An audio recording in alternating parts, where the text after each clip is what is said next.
ধর্ষণ খুন তদন্তে এবার পলিগ্রাফ টেস্ট। সন্দীপ ঘোষের, প্রাক্তন অধ্যক্ষ আরজি করের, তার পলিগ্রাফ টেস্ট আজকে আরজি করের এই প্রাক্তন অধ্যক্ষ সহ আরো কয়েকজনের পলিগ্রাফ টেস্ট হওয়ার কথা, নাকি কতজনের হলো, এই সব নিয়ে প্রথমে যাব প্রতিনিধি অর্পিতার কাছে।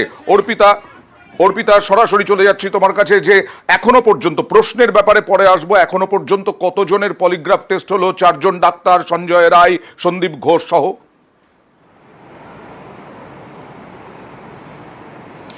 দেখো, আজকে মূলত এই প্রাক্তন অধ্যক্ষ সন্দীপ ঘোষের আজকে পলিগ্রাফ টেস্ট, সেই জন্যই সিবিআই আধিকারিকরা গতকাল সন্ধ্যেবেলায় 179 বিএনএসএস অ্যাক্টে একটি তারা নোটিশ পাঠায়, যেখানে কিনা পলিগ্রাফ টেস্টের জন্য তাকে আজকে সকাল 10টার সময় আসতে বলা হয়েছিল।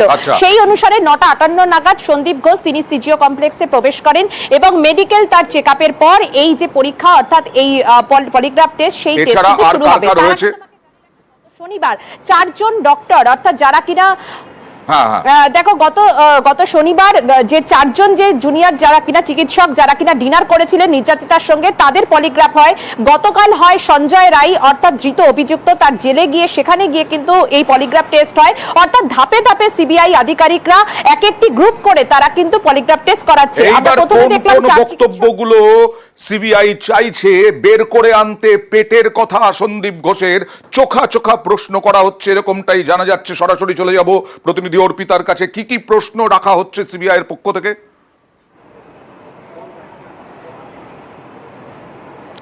দেখো, এই পলিগ্রাফ টেস্টে মূলত কিন্তু হ্যাঁ এবং নাতে উত্তর দিতে হয়, কারণ শারীরিক পরীক্ষা করার পরে যে প্রসিডিওর সেখানে একজন চিকিৎসক থাকেন এবং সেক্ষেত্রে কিন্তু মূলত তাকে যে প্রশ্নের সম্মুখীন হতে হচ্ছে, সিবিআই সূত্র থেকে খবর যে ঘটনার পর তিনি কি ঠিক ভূমিকা তিনি নিয়েছিলেন, অর্থাৎ তিনি কি কোনো পদক্ষেপ তিনি কি নিয়েছিলেন।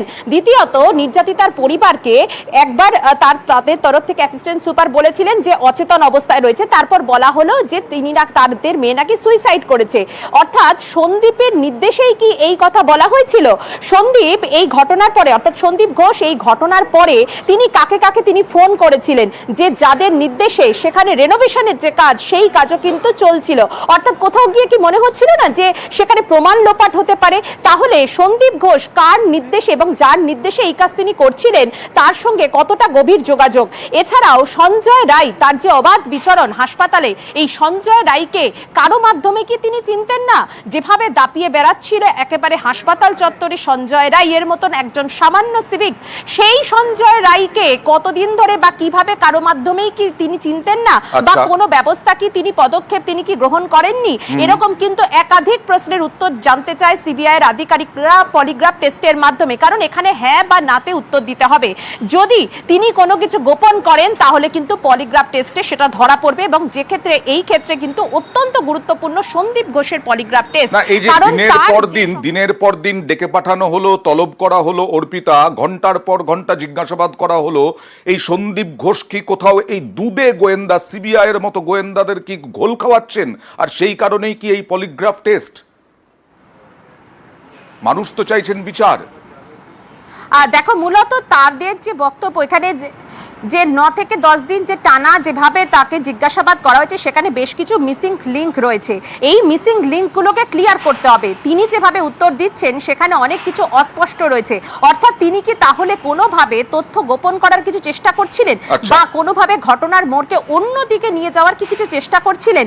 নির্যাতিতার নাম বারবার করে তিনি বলেছিলেন, কেন, কি উদ্দেশ্যে? তিনি তো একজন ডাক্তার, তিনি জানেন যে কি ঘটনা ঘটেছেন, তারপরেও কেন এই ধরনের তিনি অ্যাক্টিভিটি করেছিলেন? তার কি ভূমিকা একজন অধ্যক্ষ হিসাবে, প্রাক্তন অধ্যক্ষ, এখন তিনি কিন্তু পলিগ্রাফ টেস্টের সম্মুখীন এবং সেখানে সিজিও দপ্তরে তার দিয়ে এসেছেন এবং সপ্তর্ষি চট্টোপাধ্যায় বললেন তদন্তে সব রকম সহযোগিতা অ্যাসিওর করে গেলাম যে any cooperation in the ongoing investigation, anything from my end যেটা আমার তরফ থেকে দিতে পারবো, আই এম অ্যাসিওর্ড দেম যে I am total full cooperation from the chair of MSVP, from the chair of MSVP RG Kar medical college, full cooperation from my end for the process of investigations.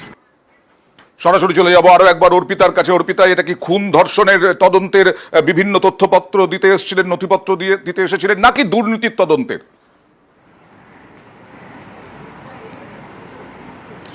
দেখো এটা কিন্তু মূলত মূল যে মামলা, অর্থাৎ যেখানে কিনা নির্যাতিতার যে খুন এবং ধর্ষণের যে ঘটনা, সেই ঘটনার তদন্ত করছে স্পেশাল ক্রাইম ব্রাঞ্চ। সেখানেই তিনি আজকে এসেছিলেন, এই সপ্তর্ষি চট্টোপাধ্যায় একেবারে নতুন এমএসবিপি। তিনি মূলত এসেছিলেন যে তার তরফ থেকে যা যা করণীয়, যেভাবে সহযোগিতা সিবিআই চায় সেভাবে কিন্তু তিনি সহযোগিতা করতে রাজি। তাই তিনি একটি লেটারে এই পুরো বিষয়টা তিনি জানিয়ে আজকে তিনি সিবিআই আধিকারিকদের কাছে আসেন এবং এখন অবধি যে সমস্ত নথি তথ্য যেগুলো উদ্ধার করা গিয়েছে সেই জনিত সেরকম কোনো কিছু যদি কোনো প্রয়োজনীয়তা পড়ে, যে এমএসভিপির সেখানে প্রয়োজনীয়তা রয়েছে, তিনি এই বিষয় কি জানেন সেই বিষয়তেও কিন্তু তিনি কথা বলবেন এবং তিনি সহযোগিতা করবেন এই কেন্দ্রীয় তদন্তকারী সংস্থাকে। সেই কারণেই আজকে সপ্তর্ষি চট্টোপাধ্যায় তিনি আজকে সিবিআই দপ্তরে আসে এবং বেশ কিছুক্ষণ তিনি থাকার পর তারপরে তিনি এই দপ্তর থেকে বেরোন। তিনি আশ্বস্ত করেছে কেন্দ্রীয় তদন্তকারী সংস্থা সিবিআই এর সঙ্গে তিনি সমস্ত সহযোগিতা করবেন, যত রকম আরজি করের তরফ থেকে যা যা করণীয় তিনি একজন এমএসভিপি হিসাবে সমস্ত কর্তব্য তিনি পালন করবেন। আর আমরা দেখাচ্ছিলাম এই সন্দীপ ঘোষের যে চক্র, তার মধ্যে দেবাশিস সোম মেডিসিন বিভাগের অধ্যাপক দেবাশিস সোম এবং তার সঙ্গে সঞ্জয় বশিষ্ঠ সিবিআই হাজিরা দিলেন আজকে নিজাম প্যালেসে। সিবিআই হাজিরা দিলেন দুর্নীতির তদন্তে। আরজি করের প্রাক্তন সুপার সঞ্জয় বশিষ্ঠ, কথা বলবো প্রতিনিধি সান্নিকের সঙ্গে। সান্নিক, গতকাল তো বাড়িতে গিয়ে তল্লাশি চলেছিল, এবার এখানে সিবিআই কি জানতে চাইছে? দেখো গতকাল আমরা দেখেছিলাম ছুটির দিন, সেই দিনে একেবারে সাত সকালেই সিবিআই আধিকারিকরা পৌঁছে গিয়েছিলেন। প্রাক্তন সুপার, প্রাক্তন প্রিন্সিপাল, তাছাড়াও ফরেন্সিক মেডিসিনের একজন ডেমনস্ট্রেটর অর্থাৎ দেবাশিস সোম, তার বাড়িতে পৌঁছে গিয়েছিলেন সিবিআই আধিকারিকরা। তাকে দিনভর সেখানে তল্লাশি অভিযান চলে এবং তাদের সঙ্গে কথা বলেন। বিভিন্ন গুরুত্বপূর্ণ নথি একেবারে আরজি কর হাসপাতালেও যে তল্লাশি অভিযান চলেছে, তোমার মনে থাকবে মধ্যরাতে যখন সেখান থেকে আধিকারিকরা বেরোন, তাদের হাতেও কিন্তু প্রচুর পরিমাণে ডিজিটাল এভিডেন্স এবং ডকুমেন্ট দুটোই কিন্তু ছিল। সেইগুলোকে নিয়েই আজকে তাদেরকে ফের জিজ্ঞাসাবাদ করতে চান সিবিআই আধিকারিকরা। সিবিআই এর যে অ্যান্টি করাপশন ব্রাঞ্চ রয়েছে তার আধিকারিকরা আজকে জিজ্ঞাসাবাদ করছেন। দেবাশিস সোম ইতিমধ্যেই বেরোলেন কিছুক্ষণ আগেই, এবং তাছাড়াও যারা রয়েছেন অর্থাৎ সঞ্জয় বশিষ্ঠ, তিনি প্রাক্তন সুপার ছিলেন। আজকে যদিও প্রাক্তন প্রিন্সিপাল সন্দীপ ঘোষ অন্য একটি কেসের জন্য সিবিআই এর কাছে সিজিওকে হাজিরা দিচ্ছেন, সেই কারণে তিনি আজকে এখানে আসতে পারেননি। এবং এছাড়াও আজকে মানস কুমার বন্দ্যোপাধ্যায় অর্থাৎ বর্তমানে যিনি প্রিন্সিপাল, যার সঙ্গে গতকাল দীর্ঘক্ষণ কথা বলেছেন সিবিআই আধিকারিকরা এই গোটা বিষয়ের চক্রটা কিভাবে কাজ করতো এই হাসপাতালে, সেই বিষয়গুলো বুঝে নেওয়ার ক্ষেত্রে তারও একটা যে বক্তব্য, সেই বক্তব্যটাকেও কিন্তু সিবিআই আলাদাভাবে মান্যতা দিচ্ছিল। সেই জায়গায় মানস বন্দ্যোপাধ্যায় আজকেও এসছেন তদন্তে সহায়তা করার জন্য। এবং পাশাপাশি এখনো পর্যন্ত সঞ্জয় বশিষ্ঠ প্রাক্তন সুপার, তাকে কিন্তু এখনো জিজ্ঞাসাবাদ করছে এই দুর্নীতির তদন্তে সিবিআই। বেশ।